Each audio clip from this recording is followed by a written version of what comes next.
नमस्कार दोस्तों, स्वागत है आप सभी का आपके अपने YouTube channel Shyam class study में। लगातार मैं आप सभी लोगों के लिए आरआरबी एनटीपीसी भर्ती परीक्षा 2025 में पूछे जाने वाली जीके जीएस के 40 अति महत्वपूर्ण प्रश्नों का प्रैक्टिस सेट कराता हूँ। उसी सीरीज में आज का अपना एक और नया प्रैक्टिस सेट हो जाता है। तो आज के से प्रैक्टिस सेट को आप सभी लोगों को शुरू से लेकर के एंड तक है फुल वॉच करते रहना है। वीडियो अगर आपको पसंद आए तो प्लीज़ आप लोग वीडियो को एक बार लाइक और चैनल को सब्सक्राइब है वो ज़रूर कर लीजिएगा। तो चलिएगा फिर शुरू करते हैं। तो पहला प्रश्न आ जाता है कि औरंगजेब ने अपनी पत्नी के लिए बीबी का मकबरा कब बनवाया था। तो बताओ कब बनवाया था औरंगजेब ने। तो औरंगजेब ने अपनी पत्नी के लिए जो बीबी का मकबरा औरंगाबाद महाराष्ट्र में बनवाया था, इसका बनवाया था 1678 में, यानी एक का डी ऑप्शन करेक्ट आंसर हो जाएगा। नेक्स्ट प्रश्न आ जाता है प्रश्न संख्या 2 है कि बादल किस मंडल में अवतरित होता है। तो बताओ कौन से मंडल में है वो बादल अवतरित होता है। तो ये होता है क्षोभ मंडल में, यानी प्रश्न संख्या 2 का ई ऑप्शन राइट आंसर हो जाएगा। नेक्स्ट आ जाता है प्रश्न संख्या 3 की ओजोन परत वायुमंडल के किस मंडल में पाया जाता है। तो बताओ कौन से मंडल में ओजोन परत है वो मिलती है। तो ओजोन परत पाई जाती है समताप मंडल में, यानी प्रश्न संख्या 3 का वी ऑप्शन देने वालों का करेक्ट आंसर हो जाएगा। नेक्स्ट प्रश्न आ जाता है प्रश्न संख्या 4 कि पृथ्वी के वायुमंडल का सर्वाधिक घनत्व किस मंडल में पाया जाता है। तो बताओ ये कौन से मंडल में पाया जाता है। तो ये पाया जाता है क्षोभ मंडल में। प्रश्न संख्या 4 का ए ऑप्शन देने वालों का करेक्ट आंसर हो जाएगा। नेक्स्ट प्रश्न है प्रश्न संख्या 5 आ जाता है कि शिक्षा के माध्यम के रूप में अंग्रेजी की वकालत किसने की। तो बताओ किसके द्वारा अंग्रेजी की वकालत है वो की गई थी। प्रश्न संख्या 5 का राइट आंसर क्या हो जाएगा। तो ये वकालत की थी लॉर्ड मैकाले ने। प्रश्न संख्या 5 का डी ऑप्शन राइट आंसर हो जाएगा।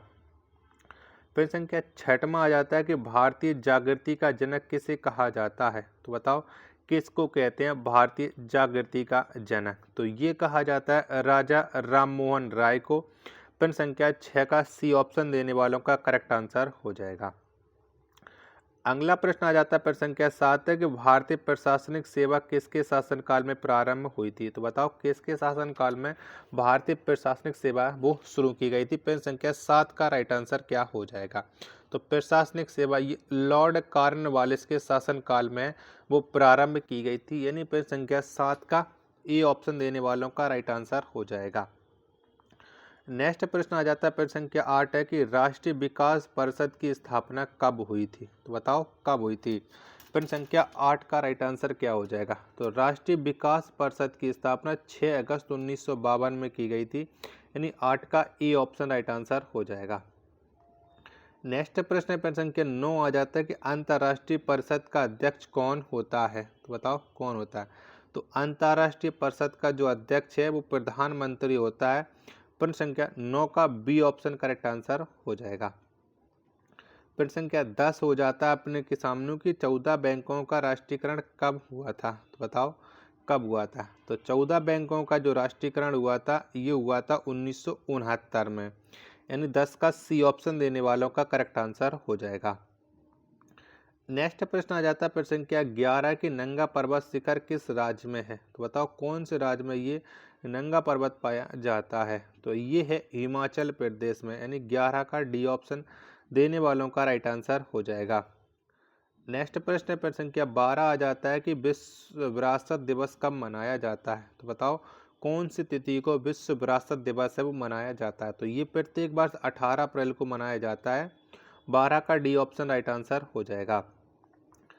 प्रश्न संख्या 13 आ जाता है आप लोगों के सामने कि संयुक्त राष्ट्र संघ के महासचिव का कार्यकाल कितने वर्षों का होता है। तो बताओ कितने वर्षों का होता है। तो संयुक्त राष्ट्र संघ के जो महासचिव होते हैं इनका जो कार्यकाल है वो 5 वर्ष का होता है, यानी 13 का सी ऑप्शन देने वालों का करेक्ट आंसर हो जाएगा। आशा करता हूँ कि आपको ये वीडियो जरूर पसंद आ रही होगी। तो प्लीज़ आप लोग वीडियो को लाइक और चैनल को आप लोग जरूर सब्सक्राइब कर लेना और इस वीडियो को अपने सभी दोस्तों के पास ज़्यादा से ज़्यादा शेयर कीजिएगा, जिससे वो भी लोग हमारे साथ जुड़ जाएं और उन्हें भी अपनी तैयारी का मौका मिल पाए। नेक्स्ट प्रश्न आ जाता है प्रश्न संख्या 14 है कि अंतर्राष्ट्रीय न्यायालय में न्यायाधीशों की संख्या कितनी होती है। तो बताओ कितनी होती है। तो अंतर्राष्ट्रीय न्यायालय में जो न्यायाधीशों की संख्या होती है ये होती है 15। प्रश्न संख्या 14 का सी ऑप्शन देने वालों का करेक्ट आंसर हो जाएगा। 15वें नंबर का प्रश्न आ जाता है कॉलेज ऑफ डिफेंस मैनेजमेंट कहाँ पर स्थित है। तो बताओ ये कहाँ पर स्थित है। तो कॉलेज ऑफ डिफेंस मैनेजमेंट ये स्थित है सिकंदराबाद में। प्रश्न संख्या 15 का ए ऑप्शन राइट आंसर हो जाएगा। 16वें नंबर का प्रश्न आ जाता है कि विश्व की सबसे ऊंचा स्थल पर स्थित वेधशाला किस देश में है। तो बताओ कौन से देश में ये वेधशाला है वो स्थित है। तो ये सबसे ऊंची जो वेधशाला है ये भारत में स्थित है, यानी प्रश्न संख्या 16 का डी ऑप्शन करेक्ट आंसर हो जाएगा। नेक्स्ट प्रश्न आ जाता है प्रश्न संख्या 17 की Indira Gandhi centre for atomic research किस राज्य में स्थित है। तो बताओ ये कौन से राज्य में स्थित है। तो Indira Gandhi centre for atomic research ये स्थित है तमिलनाडु में। प्रश्न संख्या 17 का सी ऑप्शन करेक्ट आंसर हो जाएगा। 18वें नंबर का प्रश्न आ जाता है कि संगम साहित्य की भाषा क्या थी। तो बताओ कौन सी थी संगम साहित्य की भाषा। तो ये थी तमिल, यानी 18 का डी ऑप्शन करेक्ट आंसर हो जाएगा। नेक्स्ट प्रश्न आ जाता है प्रश्न संख्या 19 है कि किस महाद्वीप को श्वेत महाद्वीप कहा जाता है। तो बताओ कौन से महाद्वीप को कहते हैं। तो श्वेत महाद्वीप के नाम से अंटार्कटिका को जाना जाता है, यानी 19वें प्रश्न का ए ऑप्शन राइट आंसर हो जाएगा। प्रश्न संख्या 20 आ जाता है कि भारत में पहला रेडियो स्टेशन कहाँ बना। तो बताओ कहाँ पर बना था भारत में पहला रेडियो स्टेशन। तो ये बना था मुंबई में, यानी 20 का बी ऑप्शन देने वालों का राइट आंसर हो जाएगा। नेक्स्ट प्रश्न आ जाता है प्रश्न संख्या 21 है कि भारत का सबसे बड़ा बोटानिकल गार्डन कहाँ पर स्थित है। तो बताओ कहाँ पर है भारत का सबसे बड़ा बोटानिकल गार्डन। 21वें प्रश्न का राइट आंसर क्या हो जाएगा। तो ये स्थित है कोलकाता में, यानी 21 का सी ऑप्शन देने वालों का सभी का राइट आंसर हो जाएगा। नेक्स्ट प्रश्न है प्रश्न संख्या 22 है कि ब्रिटेन की लौह महिला किसे कहा जाता है। तो बताओ किसको कहते हैं ब्रिटेन की लौह महिला, यानी 22वें प्रश्न का राइट आंसर क्या हो जाएगा।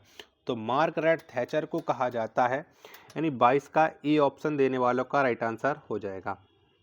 23वें नंबर का प्रश्न है कि राजीव गांधी राष्ट्रीय युवा विकास संस्था का मुख्यालय कहाँ है। तो बताओ कहाँ पर है। तो ये मुख्यालय स्थित है नई दिल्ली में। कहाँ पर नई दिल्ली में। 23 का ए ऑप्शन करेक्ट आंसर हो जाएगा।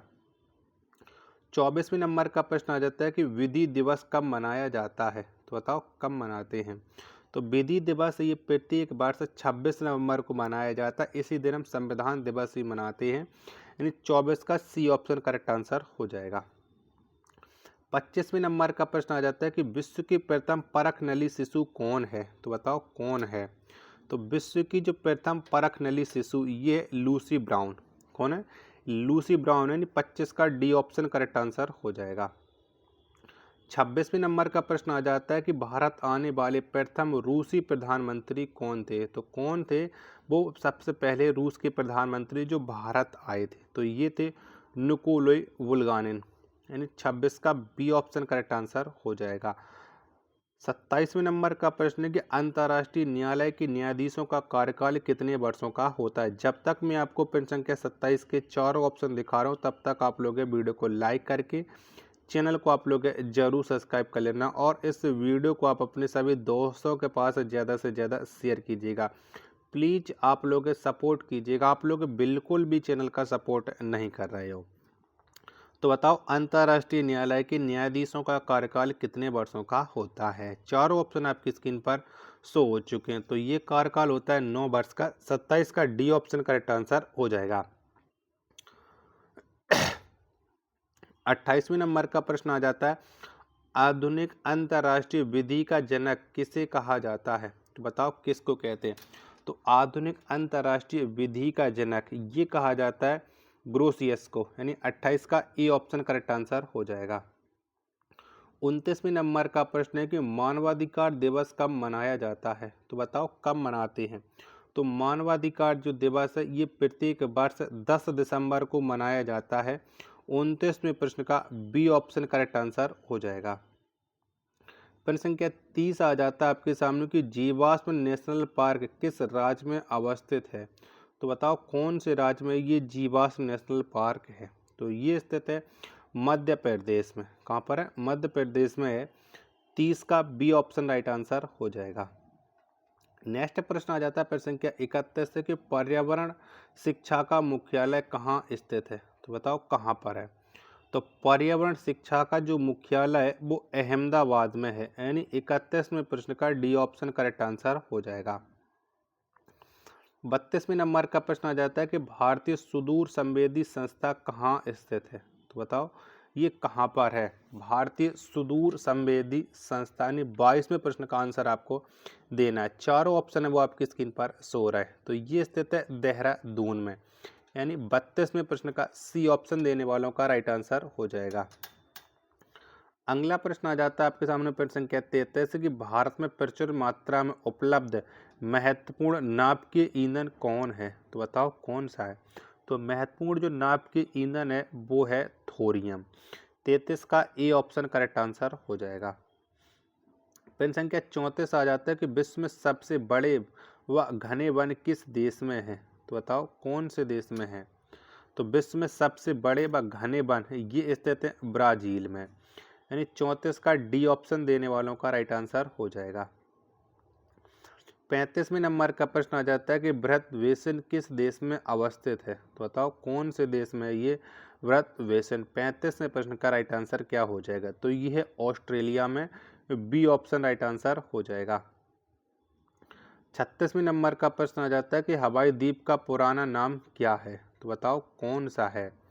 तो हवाई द्वीप का जो पुराना नाम है वो है सैंडविच, यानी 36 का ए ऑप्शन राइट आंसर हो जाएगा।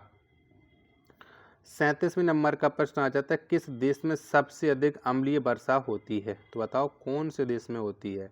तो सबसे अधिक जो अम्लीय वर्षा होती है वो होती है नॉर्वे में। 37 का डी ऑप्शन राइट आंसर हो जाएगा। अगला प्रश्न संख्या 38 आ जाता है कि एशिया का सबसे बड़ा नगर कौन है। तो बताओ कौन सा है। 38वें प्रश्न का राइट आंसर क्या हो जाएगा। तो एशिया का जो सबसे बड़ा नगर है ये है टोक्यो, यानी 38 का ए ऑप्शन करेक्ट आंसर हो जाएगा। 39वें नंबर का प्रश्न आ जाता है कि लाल मिर्च किस राज्य में सबसे अधिक पैदा होती है। तो बताओ कौन से राज्य में लाल मिर्च का सबसे अधिक उत्पादन है वो किया जाता है। तो ये किया जाता है आंध्र प्रदेश में। 39वें प्रश्न का डी ऑप्शन करेक्ट आंसर हो जाएगा। प्रश्न संख्या 40 और अंतिम प्रश्न है आज के प्रश्न सेट का कि जहाज़ों में समय मापने के लिए किसका प्रयोग किया जाता है। तो बताओ कौन से मीटर का प्रयोग करके जहाज़ों में समय का पता लगाया जाता है। तो क्रोनोमीटर का प्रयोग किया जाता है, यानी 40 का बी ऑप्शन राइट आंसर हो जाएगा। तो आशा करता हूँ आज का ये सेट आपको ज़रूर पसंद आया होगा। तो प्लीज़ आप लोग वीडियो को एक बार लाइक और चैनल को आप लोग जरूर सब्सक्राइब कर लीजिएगा। मिलते पर अपने एक और नेक्स्ट वीडियो के साथ, तब तक के लिए धन्यवाद।